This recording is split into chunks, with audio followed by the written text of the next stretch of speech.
Well, it's week 7 of the LCS with coverage brought to you by Alienware. I'm joined right now by FBI after their game against Cloud9, victory there. The first thing I want to address is FBI. Riot put so much effort into like the live comms situation this week. They're like, we're doing this. There's all this conversation. Oh no, our pro player's going to say something crazy. Nobody says anything crazy. In the post-game interview, you say we played like pussies. So like, is that where you just like screw it? We're gonna ruin the plan this weekend for trying to keep everything clean, or what inspired such a strong statement, FBI? Well, I think I'm just Australian, and where we come from, Yes.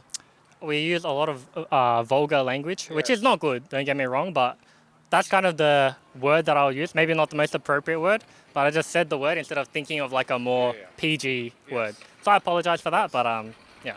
You just to warn you, there's a C word you're really not supposed to use that you Australians use a lot, right? Yeah. Okay. So I'm just glad that you know that one is not. Anyway, let's talk about the game. So first off, what do you think of Cloud9 after having just played them? Because I feel like there's a giant bug that's going to potentially fly in this direction. I feel like they have been dropping off lately, and I'm curious what your thoughts are.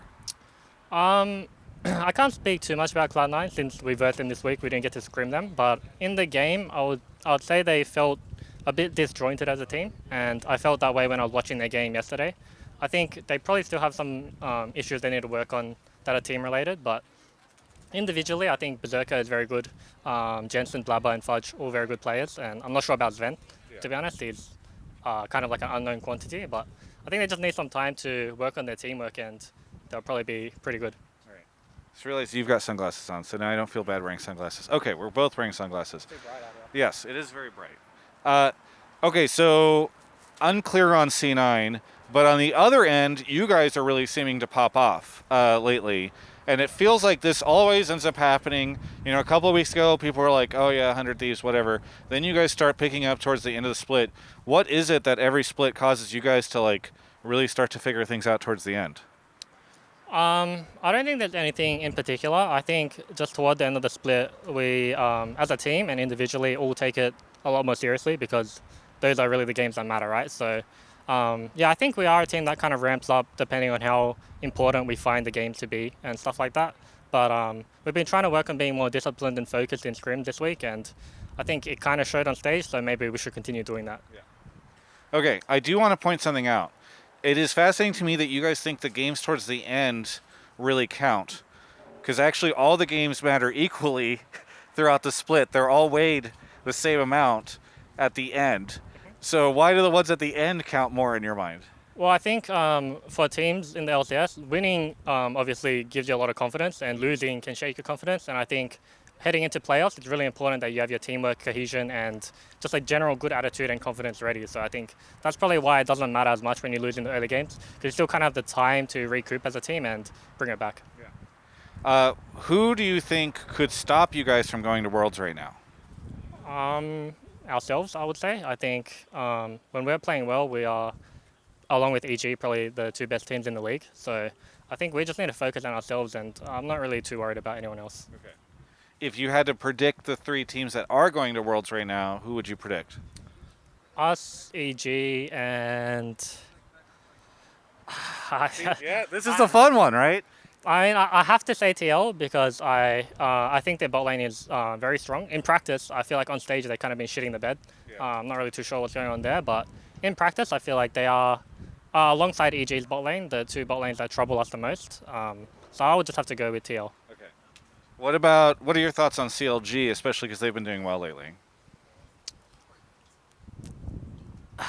It's hard to, like, CLG has been dog shit for so long. It's really hard to like view them in a new light, but they have been playing very well, and I think they are deserving of being called like one of the top teams. I think their bot lane has been playing really well, just all around. They've all been playing very well individually, but I just don't really feel like we could really lose to CLG in a best of 5. That's how I see it. Why? No reason in particular. I don't think they're better than us in any way. Okay.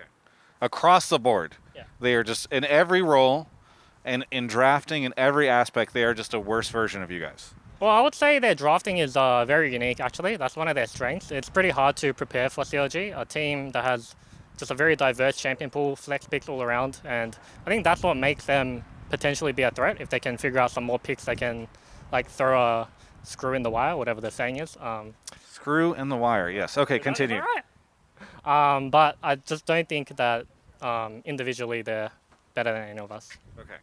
There's a Reddit sentiment of people who say, wow, I really want CLG to go over Team Liquid or 100 Thieves, these teams who play so passive or so boring or not as aggressive like CLG.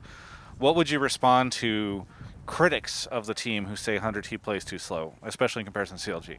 I think they are somewhat justified, but obviously the average Redditor does not see the game as at a pro level, because there are some comps where you're just straight up winning the game if you are not losing, you know. And Yeah. I think in the past we drafted a lot of comps like that, but definitely there's it's fair criticism too, because a lot of games I'm just sitting around wondering like, what the fuck are we doing? We're just like not doing anything. Yeah. So, but I think we actually really worked on that this week, and it kind of showed in our games. We had very bloodthirsty games. Yes.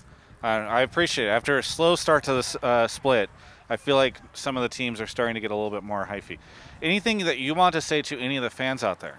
Yeah, I think to the fans who believed in us despite our 40-minute do-nothing games, thank you. And we will play more aggressively, I can guarantee you that. Hopefully I don't jinx it. But yeah, I think we're in a very good form right now, and we're just looking to keep it up for playoffs and win another championship. See, from my perspective, North America has almost always been teams that are 40 minutes do nothing, and then they either win or lose. And so you guys always win at the end of the 40 minutes do nothing. I'm happy that you have some of these other teams. Okay, anyway, thank you so much, FBI, for the interview. For everyone else, you can check out the rest of my coverage of all things LCS right here on my YouTube channel. Hey, thank you so much for watching that interview. I know normally I make some stupid joke here and it doesn't make sense, and you're like, well, that's why you're sticking around.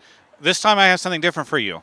I have, for the first time in my relationship with Alienware, which transcends all this time, all the way back to the end of 2018, a situation where we're doing something different with the partnership. Now, if you purchase something through the link that is in this description, I will actually have a cut of it go towards Travis Gafford Industries, TGI. So it's a very different type of thing where I know some of you guys tried to use that link before. You've tried to use the promo codes.